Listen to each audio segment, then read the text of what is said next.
오늘은 이제 농사입니다. 말 그대로 쟁기입니다. 이렇게 쟁기거든요. 이렇게 또는 뭐 보습이라고 불어요. 보습은 이제 쟁기 같은 데다가 덧붙이는 거 있어요. 이 덧붙이는 걸 보습이라고 하거든요. 나중에 쇠 같은 걸 덧붙이죠. 나무 같은데 나무 쟁기를 만드면 거기다가 쇠를 딱 붙이는 거죠. 그러면 이제 쇠로 된 쟁기가 되는 거죠. 그리고 거기에 이제 소가 끓면 소쟁기가 되는 거죠. 쟁기 중에 가장 이제 센 거. 그래서 소쟁기는 무지 만들기가 어렵습니다. 그 이유는 뭐냐면 웬만한 쇠가 그 소의 힘에 의해서 다 부러져요. 부러져. 그래서 쇠가 아주 단단해야 돼요. 그리고 또 하나는 쇠를 직각으로 해놓으면 이걸 하다가 쇠도 그 부러져요. 어떻게 하냐? 회전을 하게 되죠. 이게 엄청난 공법이거든요. 그래서 땅을 이렇게 갈아엎을 때 이렇게 S자 우리가 말하는 곡선으로 갈아엎게 하는 그것도 대단한 발명이거든요. 그래서 우리가 이제 쟁기할 때 최초의 모습 이제부터 시작을 하겠습니다. 뭐 그렇게 어렵지 않은 글자입니다. 네. 네. 고대 한자죠. 자, 고대 한자. 네.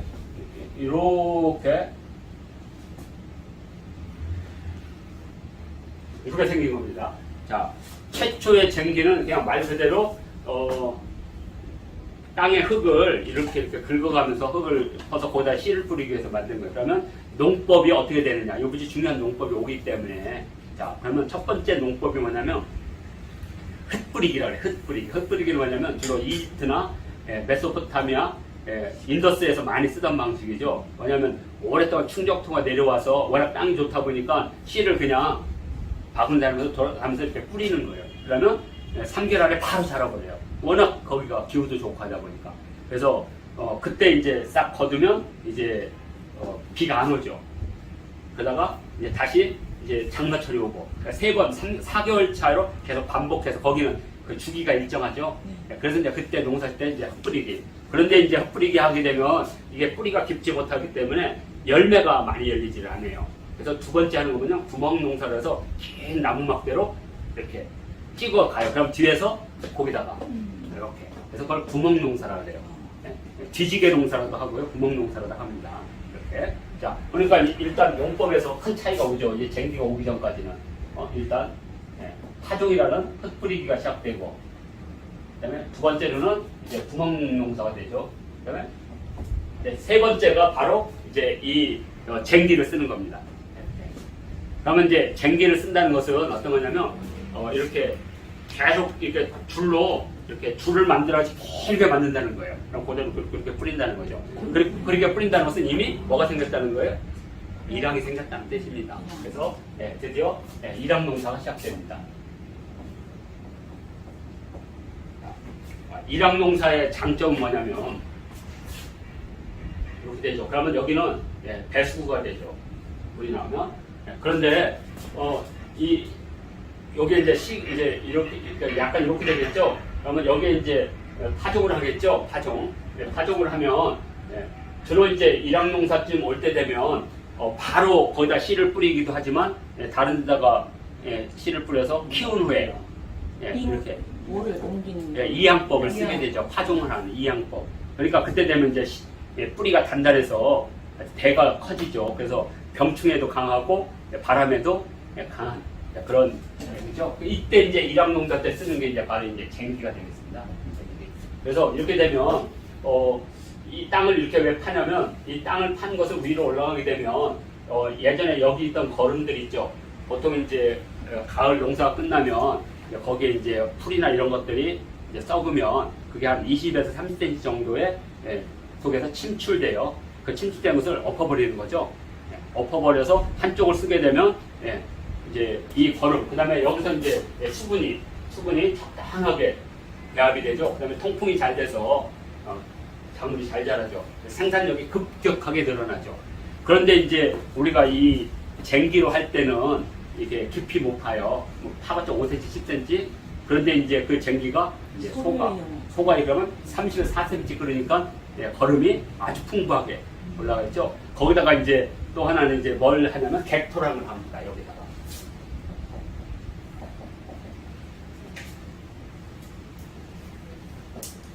거름이 부족하기 때문에 산 기슭에 가서 오랫동안 된 그거 흙을 퍼다가 저희 어렸을 때 참 많이 했습니다. 지게에다가 조그만 지게에다가 객토란 말이에요. 밭이나 논에다가.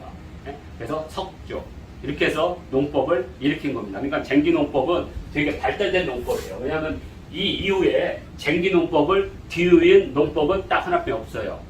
트랙터? 네? 아니요. 네. 네. 비닐하우스. 비닐하우스요? 비닐하우스. 이 비닐하우스는 대단한 농법이죠, 지금. 왜냐면 계절을 넘어버렸으니까. 지금까지 이 일항농사를 이에는 없어요. 다 이 방식을 쓰고 있습니다. 지금도 밭농사 할 때는 다. 단지 일항이 넓으냐 좁으냐 차이죠.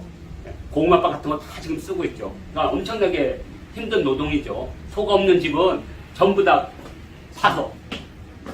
어르신 다 기억하시죠, 그거? 예? 거기다가 똥 퍼서 날려야지. 예? 예.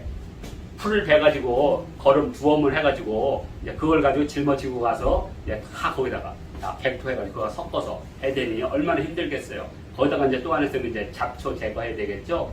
그래서 농법에 4가지 농법이 있어요. 그 4가지 농법이 뭐냐면 그게 바로 쟁기를자다가 사자 쓰고 여기다가 경자를 쓴 뇌사경이라고 하는 책이 있습니다.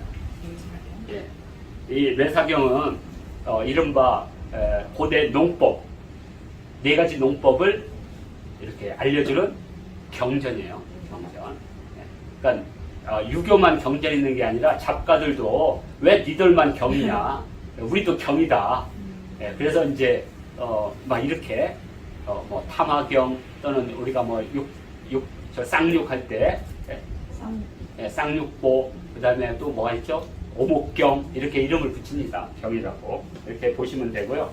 자, 그래서 이제 쟁기에 대한 이제 얘기를 지금 하고 있는 중입니다. 자, 그리고 여기 이제 자 이렇게 된 쟁기는 말 그대로 손으로 이렇게 했죠. 그런데 좀 기술이 뛰어나요. 그러면 그 쟁기에 어떤 힘이 들어가면 더 땅이 파이겠어요. 발의 힘. 그래서 받침대를. 받침대. 그래서 지금 여기 쟁기례자에 여기 쟁기례자가 이렇게 생겼는데 자, 이렇게 생겼고 이렇게 생겼죠. 이렇게. 그래서 이 부분은 손입니다. 손. 보자 손 숫자.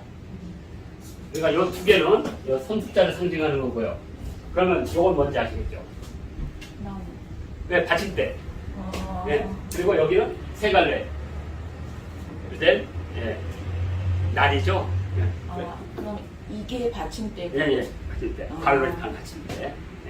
그러니까 우리가 말하는 손으로 발로 땅을 파는 쟁기의 모습을 정확하게 표시가 되어 있죠. 이때쯤 한자가 보편화되는 시기예요. 그래서 모든 농사법은 다 이 글자를 가지고 쓰게 됩니다. 그러니까 쟁기와 이런 농사법들은 다 여기서. 그러니까 이제 우리가 이제 그 농사법 중에 보통 이제 쟁기가 이제 이렇게 땅을 파는 거고, 그다음에 요거와 비슷한 것 중에 이렇게 돼가지고 이렇게 된 게 있을 거예요. 이건 가래라고 부르는데, 요것들은 이제 흙을 이렇게 엎어버리고 흙이 막 두껍고 큰 차에 그런 걸 깨야 되잖아요. 그때 이제 그걸 때려가지고 흙을 깰 때 쓰는 게, 평토할 때 쓰는 게 이제 가래고요. 가래. 예, 가래. 그리고 쟁기는 땅을 엎어버릴 때 쓰는 거라고 보시면 됩니다.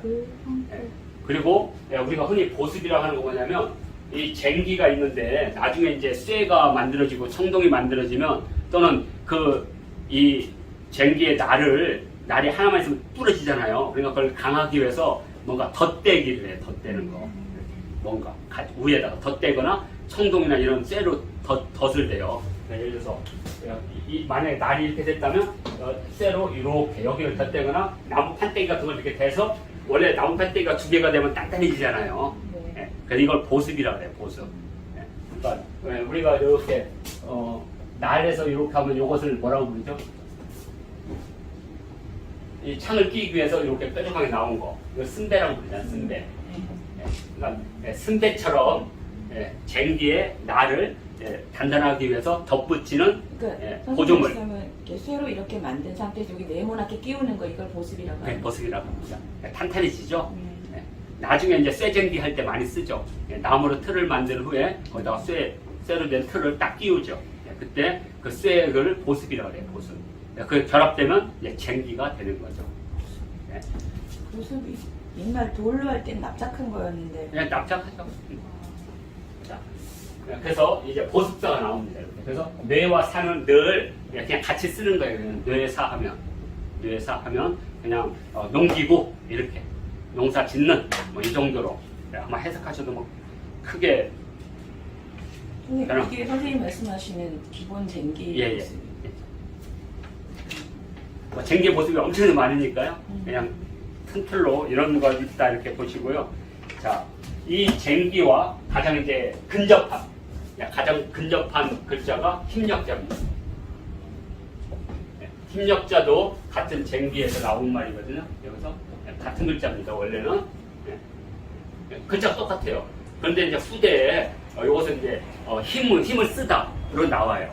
그러니까 쟁기는 힘을 쓰는 거잖아요. 그러면 이제 그 쟁기에 힘을 쓰는 곳이 세 가지 나오겠죠. 농사 짓는 거, 그 다음에 그 농사 짓는 것을 만드는 도구, 그 다음에 그 도구를 쓰는 힘, 세 개가 생기는 거죠. 그래서 이렇게 농기구가 나오고, 그죠? 그 다음에 농사 짓는, 그 다음에 여기에는 하나가 이제 힘. 그래서 이제 농사 짓는 것은 이제 밭갈경자가 새로 만들어지는 거죠. 이런 식으로 하나가 더 만들어지는 거죠. 그러니까 처음에는 하나의 뜻이 있다가 나중에는 이런 식으로 이렇게 만들어지는 거죠. 그래서 이제 밭갈경은 지난 시간에 했죠. 정전법이 생긴 후에 드디어 이 글자가 만들어진 거다. 그리고 이제 농기구로서는 이제 보습사 같은 거, 이렇게 뭐 쟁기력자 많은 이제 글자들이 많아요. 여기. 네. 그리고 이제 농사 짓는 것 중에 또 이제 어떤 글자가 생기냐면 이렇게 김멜운자, 김멜운 이렇게. 김멜운 이런 식으로 나오고, 또 하나가 이제 힘력자로 이렇게 나오는 거죠. 힘력자. 네. 그리고 이제 여기 이제 이 농사를 짓고 하면서 뭐가 탄생하게 되냐면 땅이라고 하는 것은 다 내 거죠. 자연적으로 탄생한 거니까 내가 갖고. 그런데 그게 안 되죠. 왜냐하면 권력이 탄생하면 그 권력의 힘이 미치는 모든 지역을 왕의 땅으로 만들어버려요. 왕토라고 합니다. 왕토. 네. 그래서 그러면 이게 전체가 왕토면 왕이 모든 농사를 지으면 되는데 권력자가 농사를 지을 이유가 없잖아요. 그래서 형식상으로는 왕의 소유로 돼 있어요. 모든 땅. 그래서 이 왕토는 두 개로 나누죠. 두 개로. 하나는 공전이 있고 하나는 사전이 있는 거죠. 그러니까 사전은 내 땅이 아닌 거예요.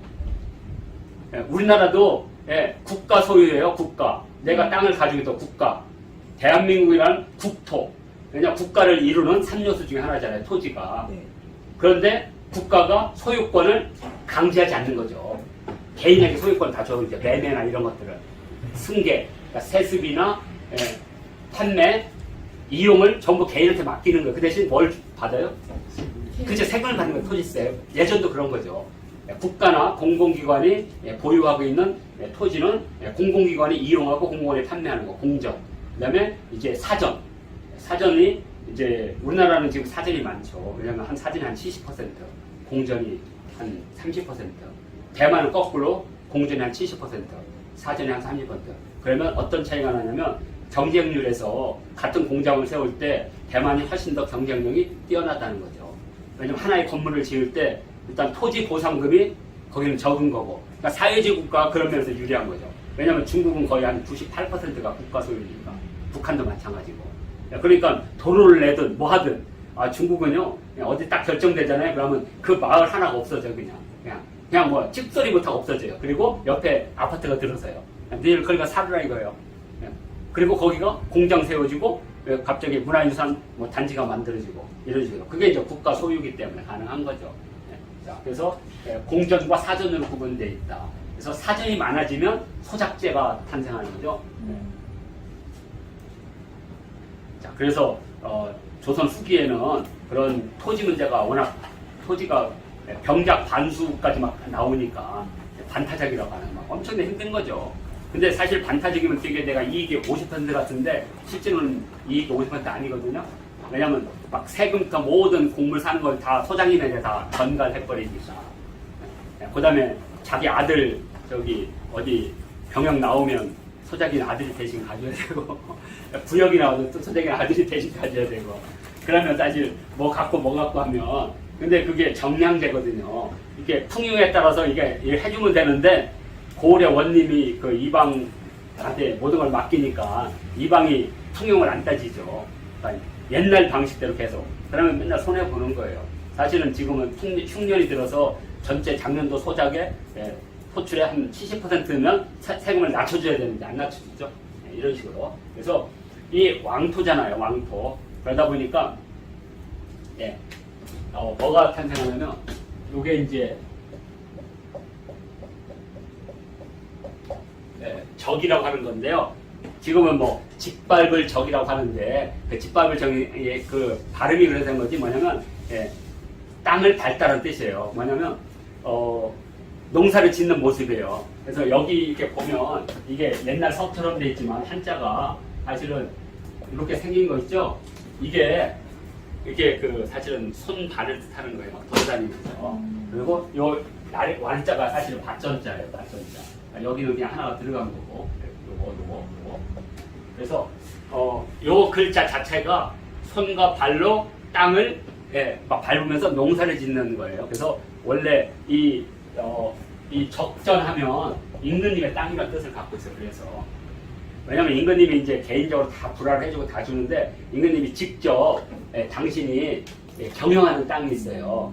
나중에 이제 이것을 내탕전, 내탕급 이렇게 부르죠. 적전이 내탕전을 말하는. 예, 그런 거예요.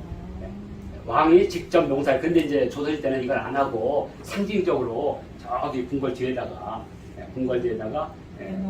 내농포라고 만들어가지고 형식적으로 한 거죠. 형식적으로. 그리고 지금 함흥에 있는 그 모든 그 내탕전은 다 일반 백성들에게 짓게 하고 거기서 소출을 되게 적게 받아가지고 그걸로 이른바 비자금을 운영한 거죠. 내탕금. 그게 적전이에요. 임금이 직접 소유하고 있는 농박 이렇게 보시면 됩니다.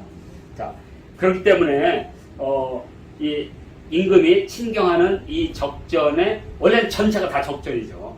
근데 이제 상징적으로 자기 적전 해놓고 모든 땅에서 일하는 사람은 다 나한테 세금을 바치라. 그래서 호수마다 다 세금을 바치게 하죠.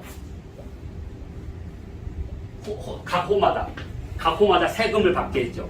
그러면 이건 뭐냐? 다 관청에 등록하라는 거죠. 내 적전을 너희들이 얼마씩 지금 부리고 있는지 이렇게. 그래서 그것을 어디다가 명패에다가 다 어디에는 뭐 이렇게 하면 다 그 관청에 가면 다 적혀 있겠죠. 어느 땅은 누가 이렇게 하고 그래서 그 관청의 그 명패가 다 대나무로 만들었잖아요. 옛날에 대나무. 그러면 대나무 적자를 이렇게 쓰면 되겠죠. 대나무 적자. 그럼 뭐가 되겠어요? 그게 호적이에요. 호적이라는 건 뭐냐면 임금님이 소유하는 왕토에서 땅을 부려먹고 그걸로 내가 세금을 내겠다는 약속을 하면 그 이름을 전부 다 걸어놓는 거예요. 관청에다가. 그래서 너가 소유한 걸 증명해 주는 거죠. 그게 호적입니다. 이렇게 하면 이해가 좀 쉽죠. 다 바꿔요. 그러니까 우리가 쓰는 용어들이 사실은 그때부터 이것을 우리는 봉건제라고 부릅니다. 그러니까 봉건제라는 건 뭐냐면 가족관계부터 농업관계, 정치제도 이것을 전부 정리한 거죠.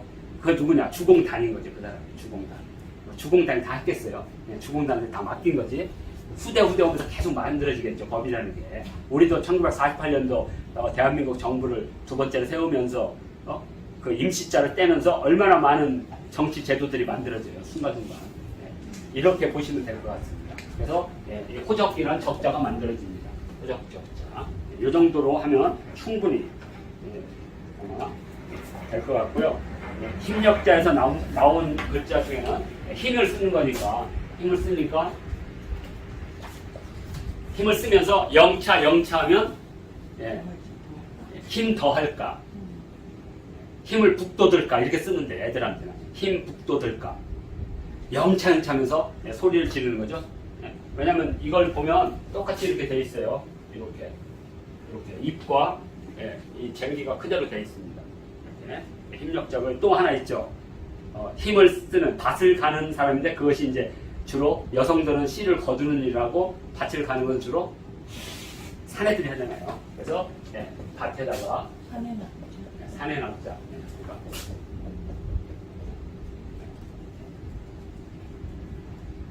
이렇게 하면 되겠죠? 예. 이것은 산해를 뜻하는 글자가 아니에요. 이건 산해나무가 아무 관련 없어요. 여기는 사람이라고 하는 우리가 말하는 인격이 전혀 없는 거예요. 이 산해남자에는 그냥 오로지 밭에 일을 하는 거예요. 밭에서 쟁기질을 하다. 정식 이름은 밭에 쟁기질하다. 이것이 나중에 산해나무로. 그러면 산해나무 뭐냐? 산해나무 딱 하나 있죠. 이 글자. 이거만 산해나무예요. 산해나무. 산해나무. 네. 그리고 이제 산해나무에서 좀 더 발전하면 고기 한 분, 사람 인자가 만들어지죠.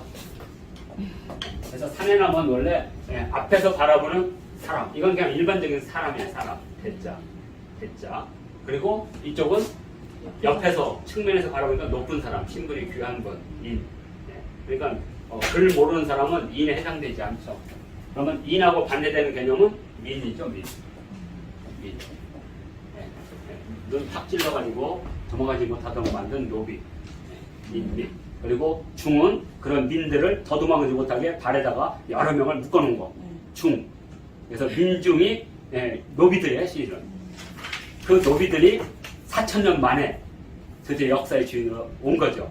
지금 이렇게. 그래서 산해남자가 바로 여기 힘력자에서 나온 거다. 또 하나는 이제 힘을 합하다는 뜻에서 힘모을 협자가 있죠. 힘모을 협자. 이거 오늘 죄송합니다. 힘력자 3개를 쓰면 힘모을 협자죠. 힘모을 협자. 거기다가 힘을 더 합하면 뭐게 되세요? 마을의 힘이 되겠죠. 그러면 10자를 더하면 힘이 엄청나게 모였다. 그래서 협동할 때 이제 이거 쓰는 겁니다. 그러니까 이거 안 써도 되는 거죠. 힘력자 3개만 해도 엄청난 힘이 되는 거죠.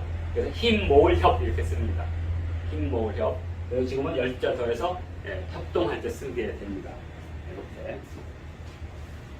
이렇게 하면 우리가 쟁기류에서 다양한 역사를 이렇게 배울 수가 있습니다. 우리가 이제 인문 한자나 원리 한자를 설명드리려면 고대 한자에는 그 시대의 역사와 문화가 담겨있기 때문에 그렇습니다.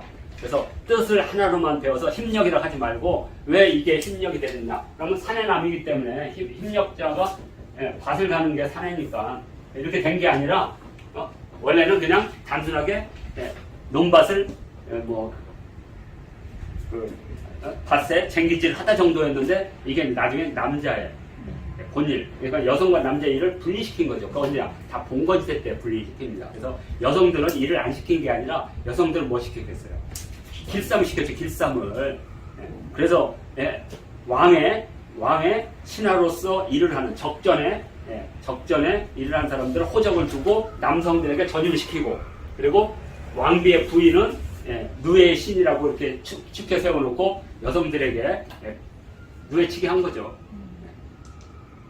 예전에 우리 이 조상들 중에 주로 거문도나 흑산도 이쪽에서 제일 어려운 게 종이의 원료가 되는 당나무. 그거 받치는 게 그 세공이 엄청나게 어려웠던 거죠. 왜 할 일도 많은데 그 지역에 특산물이 난다 그걸 더 추가로 일을 시켜버렸으니까. 그러니까 애 키우고 밭일하고 우리가 말하는 농사 이렇게 해주는 것도 어려운데 거기다가 길쌈까지 시켜버리는 거죠. 그래서 길쌈을 할 때 나중에 배울 거예요.